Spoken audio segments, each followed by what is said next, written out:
Everyone, welcome back to the channel. मेरा नाम है शिखा और आज हम करेंगे अपना हिंदी व्याकरण का टॉपिक जिसका नाम है पदबंध। स्टार्ट करने से पहले 3 इंपॉर्टेंट चीज़, अगर आपको कोई भी डाउट आए तो आप मुझे इंस्टाग्राम पे फॉलो करके डीएम कर सकते हैं। और अगर आपको ये पीडीएफ चाहिए जिसके अंदर आपको नोट्स भी मिलेंगे, इंपॉर्टेंट क्वेश्चंस भी मिलेंगे, प्रीवियस ईयर क्वेश्चंस भी मिलेंगे, मतलब all in one combined PDF चाहिए तो वो आपको मिल जाएगी टेलीग्राम पर। थर्डली, अगर आपको रेगुलर टेस्ट सीरीज में पार्टिसिपेट करना है तो you can follow me on WhatsApp channel 2। तीनों के link, Instagram, Telegram and WhatsApp के लिंक आपको डिस्क्रिप्शन बॉक्स में मिल जाएगी। Make sure you follow on all the 3 platforms.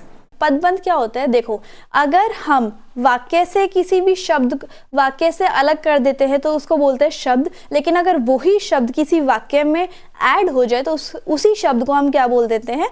पद। ठीक है, जैसे कि अगर मैं एक शब्द बोलूं शिखा, ठीक है, ये एक शब्द है, ओके, और इसी शब्द को अगर मैं किसी वाक्य में बोलूं जैसे कि शिखा पढ़ा रही है, तो वो जो शिखा है वो क्या बन जाएगा? पद बन जाएगा। तो ये शब्द और पद के बीच में अंतर है, इसको आप ध्यान रखना कि जब भी हम किसी शब्द को वाक्य में इस्तेमाल करते हैं, उपयोग करते हैं, तो क्या बन जाता है? वही शब्द क्या बन जाता है? पद बन जाता है। अब पदबंध क्या होता है ये देख लेते हैं। ठीक है, यहाँ पर देखो, पदबंध को वैसे इंग्लिश में फ्रेजेस कहते हैं। तो पदबंध का सिंपल सा मीनिंग मैं आपको बताती हूँ। ये कुछ समूह है, किसका?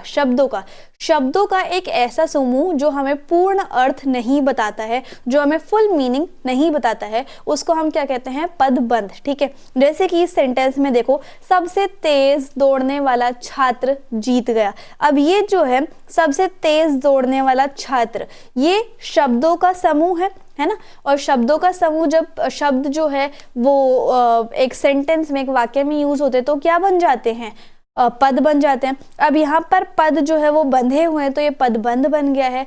एंड सबसे तेज दौड़ने वाला छात्र, पूरा मतलब समझ में आ रहा है? उसके आगे मतलब डिटेलिंग कम है इसके अंदर, तो ये क्या हो गया? हमारा पदबंध हो गया, यानी कि फ्रेज हो गया। कुछ ऐसे शब्दों का समूह, कुछ ऐसे पदों का समूह जो हमें पूर्ण अर्थ जो है, देखो यहाँ लिखा हुआ है ना, किंतु पूरा अर्थ नहीं देते हैं, वो पदबंध या फिर वाक्यांश कहलाते हैं। ठीक है, जैसे नदी बहती चली जा रही है, वह लड़की अत्यंत सुशील और परिश्रमी है, नदी कल कल करती हुई बह रही थी। तो ये जो है कुछ पदबंध हैं। अब हम जो है पदबंध के भेद पढ़ेंगे। देखो कितने टाइप के पदबंध के भेद होते हैं। संज्ञा पदबंध, विशेषण पदबंध, सर्वनाम, क्रिया, अव्यय, संबंध बोधक, समुच्चय बोधक और विस्मयादि बोधक। ठीक है, तो अब यहाँ पर जैसे कि सबसे पहले हम पढ़ेंगे संज्ञा पदबंध।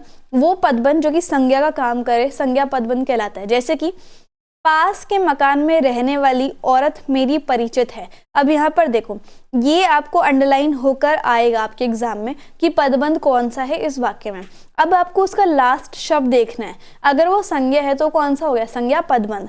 आदमी, 4 ताकतवर आदमी, आदमी भी संज्ञा है। ठीक है, यह पेड़ तो किसी बड़ी और तेज धारा वाली कुल्हाड़ी, ये भी संज्ञा, तो क्या हो गया? संज्ञा पदबंध हो गया। नेक्स्ट इज विशेषण पदबंध। इसमें भी लास्ट में देखो, जो आपका पदबंध है उससे अगला वाला शब्द जो है एक तो संज्ञा होगा। ठीक है, ये आपका पूरा पदबंध है, इससे अगला वाला शब्द जो है वो क्या होगा, या फिर इससे पहले वाला जो शब्द है वो संज्ञा होना चाहिए और उस संज्ञा की विशेषता बताई होनी चाहिए। जैसे कि तेज चलने वाली जो है वो पदबंध है और गाड़ियां क्या हो गया? संज्ञा हो गया। अब गाड़ियों की विशेषता बताई हुई है क्या?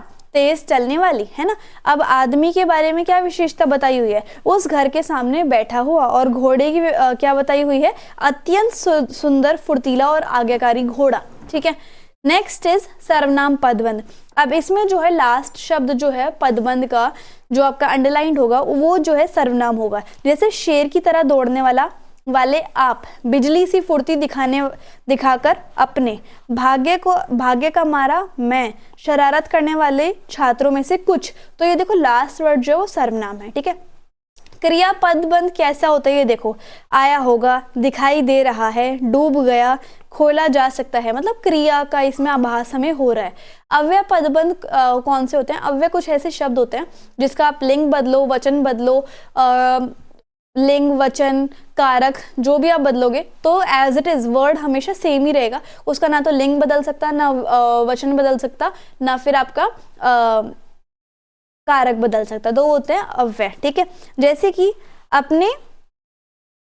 अपने समान के साथ। ठीक है, अब यहाँ पर के साथ जो है वो आपका अव्यय होगा। कौन सा अव्यय? समुच्चय बोधक अव्यय। ठीक है, सुबह से शाम तक दुकान से लौटकर, पहले से बहुत धीरे, धीरे क्रिया विशेषण अव्यय हो गया, ठीक है।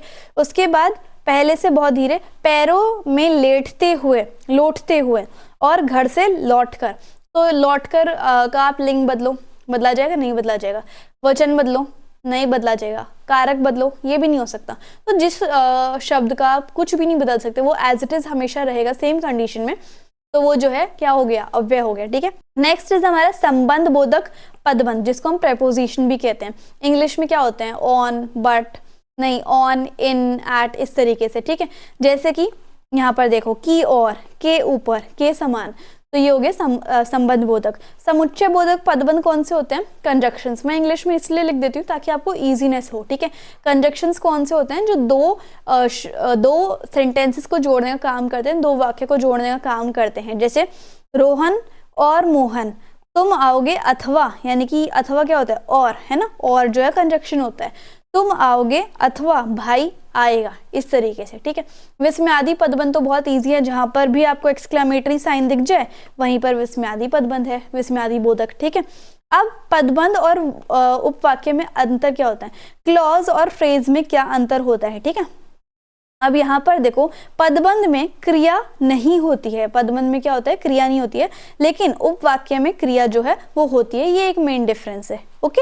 अब हम एक एग्जाम्पल देख लेते हैं। जैसे अयोध्या के राजा जो है दशरथ के 4 पुत्र थे। अब मैंने आपको बताया था ना कि आपको पहले ही अंडरलाइन होके आएगा कि कौन सा मतलब पदबंध है सेंटेंस में, तो ये अंडरलाइन होके आया है। अब आपको लास्ट वर्ड देखना, दशरथ, दशरथ क्या है? संज्ञा है ना, तो आपको क्या लिख देना है? संज्ञा पदबंध। इस तरीके से आपको करना है पदबंध सॉल्व। और मैंने काफ़ी सारे क्वेश्चन दिए हुए हैं, अभ्यास प्रश्न जैसे कि आप यहाँ पर देख सकते हो वो भी हैं, तो ये PDF आपको मिल जाएगी टेलीग्राम पे। तो इसी के साथ साथ हमारा जो टॉपिक है वो खत्म होता है। सो आई होप आपको वीडियो और एक्सप्लेनेशन बहुत अच्छी लगी होगी। So if you like the video and the explanation, then please like, share, comment and subscribe the channel. Also follow on all the platforms. Thank you so much.